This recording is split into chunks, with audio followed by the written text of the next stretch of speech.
Cheers! Hindi ko na kaya! Careful! Ay! Wala ka!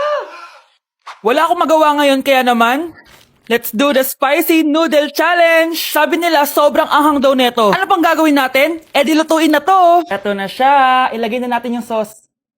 Siyempre, ilalagay natin lahat. Guys, legit, kinakabahan ako. Grabe oh, sobrang red ng sauce. Parang sobrang anghang talaga nito. Iba yung kaba ko ngayon, promise. Haluin na natin. Okay, first kain. Basic lang to sa akin, promise.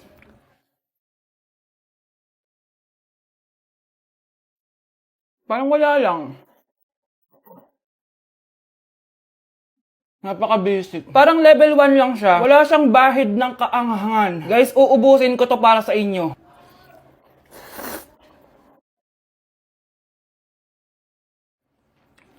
Wala to guys, wala.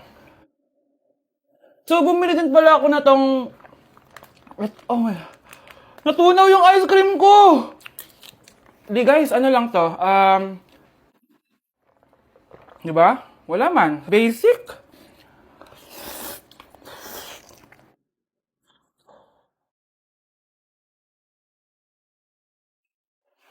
Wala naman. Grabe, ito na yung pinakamaanghang nyo. Wala to. Lalagyan ko pa ng hot sauce ha. Kasi wala siyang anghang. Cheers! Oh my God!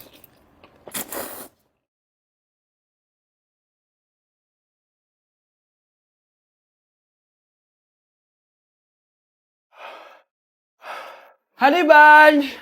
Tikman mo to! Ano, basic lang? Yes. Guys, malapit ko na siya maubos! Oh! Oh! Hindi ko na kaya! Puntahan natin sa Honey Bunch. Pero kung nagsusuka na siya sa CR. Bunch! Ano? Ano yan? Guys, pingi, sobrang... pingi. Ano bang anghang? Oh, careful. Careful. Ay! Wala ka! Ay! Ay!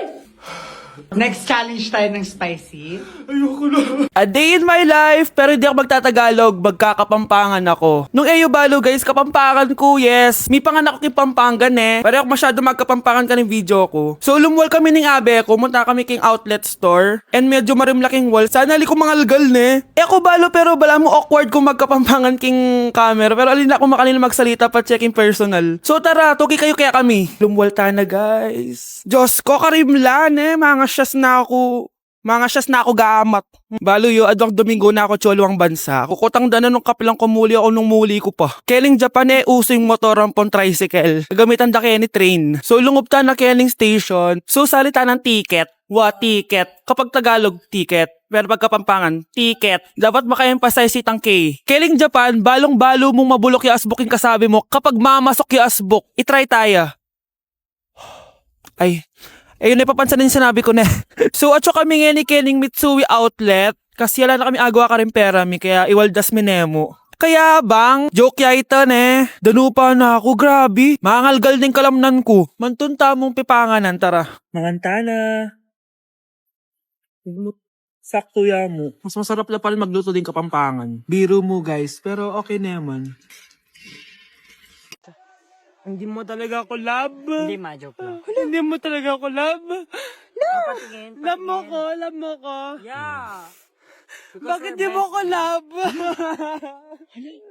Fried chicken, Normal people. adobo, Normal people. kwek, Millionaire. isaw, Billionaire. kare, Normal people. Betamax, Millionaire. sinigang, Normal people. siomai, Billionaire. Nasa Japan pa rin ako at titikim tayo ng Japanese convenience store food part 2. Hulaan nyo guys kung nasan ako. Walang-wala na ito sa Pilipinas, promise. Hindi talaga pwedeng wala akong mabili tuwing pupunta ako dito sa Family Mart. Tignan nyo naman, parang lahat gusto mong itry, di ba? Guys, may nakita ko. Parang may ganito ako. Okay pa ba to? Parang panis na. Add to cart. Guys, mukhang masarap to. Oh. Add to cart natin to. Guys, nakita ko kanina daming Japanese na kumakain nito. So, add to cart natin to. Guys, parang masarap din to, oh, Fami Chiki. Add to cart.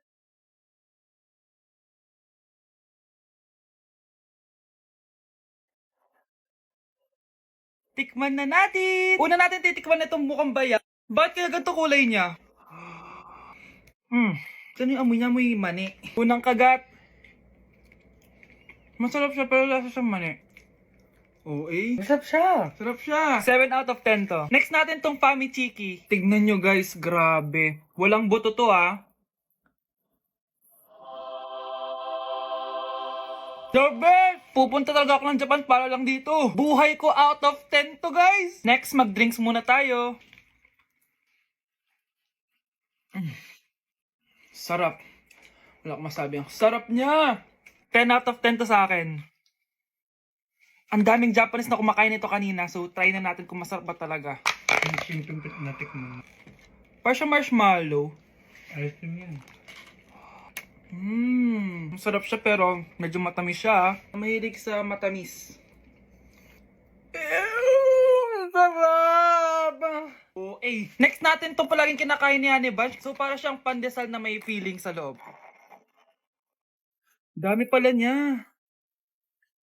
May laman siya guys. You know?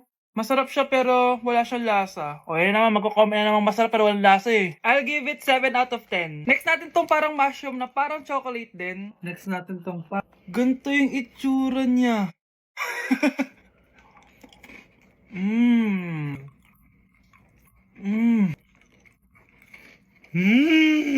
Uy talaga. Masarap to guys, 9 out of 10. Okay guys, last natin tong soy sauce flavored moisturized crackers. So lasa siyang toyo. Tikman na natin.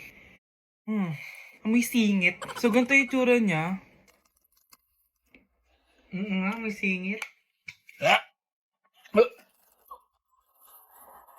Wag nyo try guys. 1 out of 10 lang to. So yun lang naman guys, no? Kung gusto nyo ng part 3, mag-comment lang kayo dyan. And malapit na kami umuwi sa Pilipinas. Bye-bye. Ayoko talaga sa kanya. Bes, ayan siya oh, yung pet peeve mo. Hi! Panira ng araw. Okay class, break time muna tayo. Hala, naiwan kayo bakit kong pagkain? Scarlett to, may sobra pa ako. Baka gutom ka na. Talaga? Bibigyan mo ko? Oo, ano ka ba? Gusto ko maging close tayo. Parang bumabait tong pet peeve ko ah.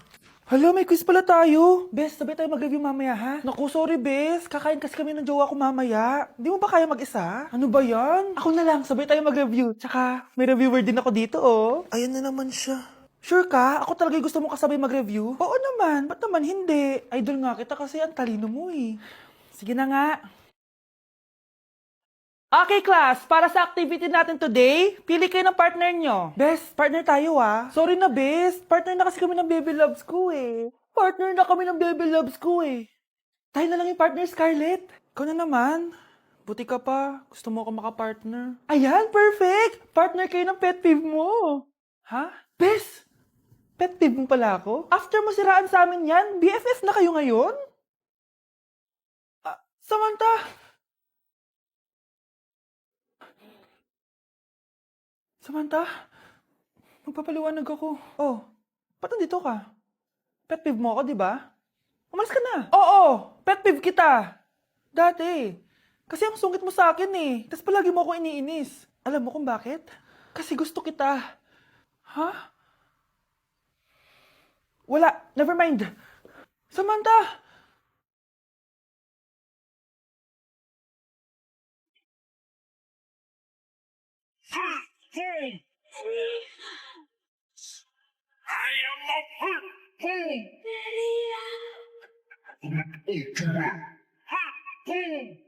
Sa teacher nating naging pangalawang nanay natin, Oh, Scarlett, kanina ka pa tahimik. May problema ka ba? Ano po kasi, ma'am? Family problem lang po. Oh, kwento mo sa akin. Makikinig ako. Baka may matulong ako sa'yo. Nak, ang bababa ng mga scores mo sa akin. Nangangalib kang bumagsak. Ma'am, sorry po. Dami ko po kasing inisip na itong mga nakarang araw eh. Sige, pagbibigyan kita ngayon ha. Pero promise mo sa akin na babawi ka next quarter. Talaga, ma'am? Thank you, ma'am. Babawi ako, promise. sa teacher nating hindi madamot sa grades, Okay, class. Pwede na kayo mag-lunch. Oh, hindi ka kakain? Wala po kasi akong baon, ma'am. Oh, eto. Kumain ka na, oh. Salamat po, ma'am. Magsabi ka lang sa akin, nak, ha? Hindi ka makakaisip ng maayos pag wala kang kain. sa teacher nating nagbibigay ng pagkain, Sa lahat ng mga teacher sa mundo na nagturo sa amin kung paano lumaban sa buhay, Happy Teacher's Day! Okay, class, para mas lalo nyo maintindihan yung lesson natin, ang perfect example ay si Scarlett. Ako? Yes! Nagamit din yung pangalan ko sa example. Huyo kayo ngayon. Perfect example si Scarlett kasi alam naman natin hindi siya naliligo, di ba? Ang baho niya, amoy putok. Hindi din siya marunong mag-toothbrush kaya ang baho ng hininga niya at puno ng tartar mga ngipin niya. Kaya importante ang proper hygiene, lalo na kapag papasok kayo sa school. Di ba, Scarlett? Ah, opo ma'am. Proud pa yan siya. Okay, let's move on to the next lesson. Back at you. Bad girl. Is it bad that I never made up? No, I never did.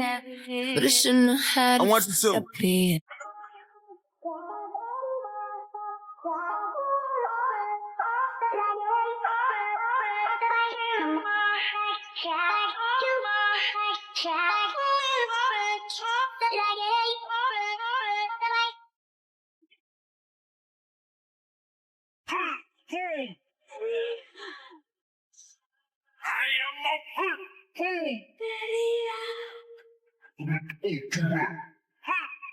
Kuya, try mo po yung sikat na mango na ice cream. Mango na ice cream? Mango is my favorite flavor, so let's try it.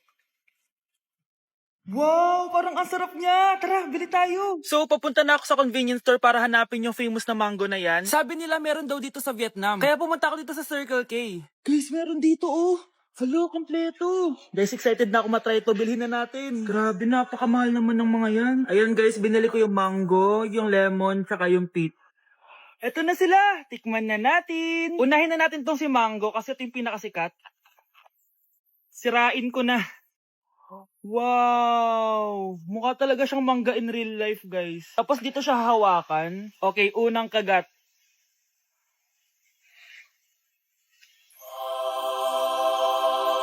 Ang sarap na. Lasa talaga siyang mangga, promise, na may konting gatas. Medyo maasim din siya na onte. 10 out of 10 to sa akin, guys. Okay, next naman itong peach. Mukha siyang puwet ng bata, oh. Okay, kagatin na natin. Ang nostalgic ng lasa niya. Nangingilo ako guys, sobrang lamig. Parang sarap niya, hindi siya sobrang asim, hindi rin siya sobrang tamis. Like, sobrang sakto lang talaga. For me, 9.5 out of 10 to. Okay, last, etong lemon. Wow, mukha talaga siyang lemon, no? Okay, unang kagat.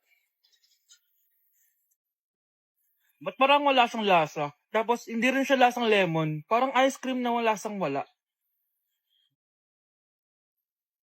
Wala akong nalalasahan. Ano ba kami sakit na ako? 2 out of 10 lang to sa akin kasi hindi niya ako na-satisfy. For me, masarap naman sila kaya itry nyo guys. At kung may gusto pa kayo ipatry sa akin, itatry natin yan. So comment lang kayo guys. Bye!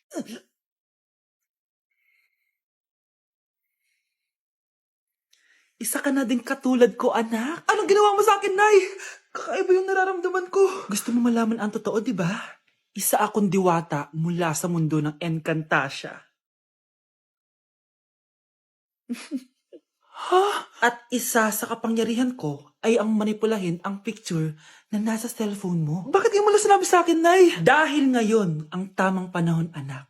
At nasa katawan mo na ang kapangyarihan na para sa'yo. Pero, paano ko malalaman kung ano yung kapangyarihan ko? Ikaw ang tutuklas niyan, anak. Ano kaya magiging kapangyarihan ko? Baka nagiging invisible ako.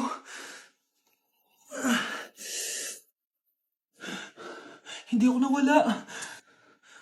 Baka kaya ko magpalutang ng gamit.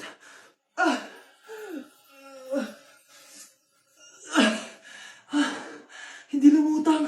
Ang hirap naman neto. Baka kaya ko tumagos sa pintuan. Aray. Tatay ako.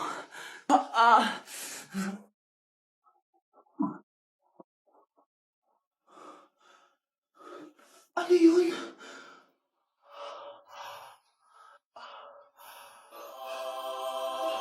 Ito ba yung kapangyarihan ko? Tumain ng ginto? Nay, alam ko na yung kapangyarihan ko. Tumatay ako ng ginto. Anak, uminom ka na maraming pampatae para yumaman na tayo. Talino mo talaga, Nay.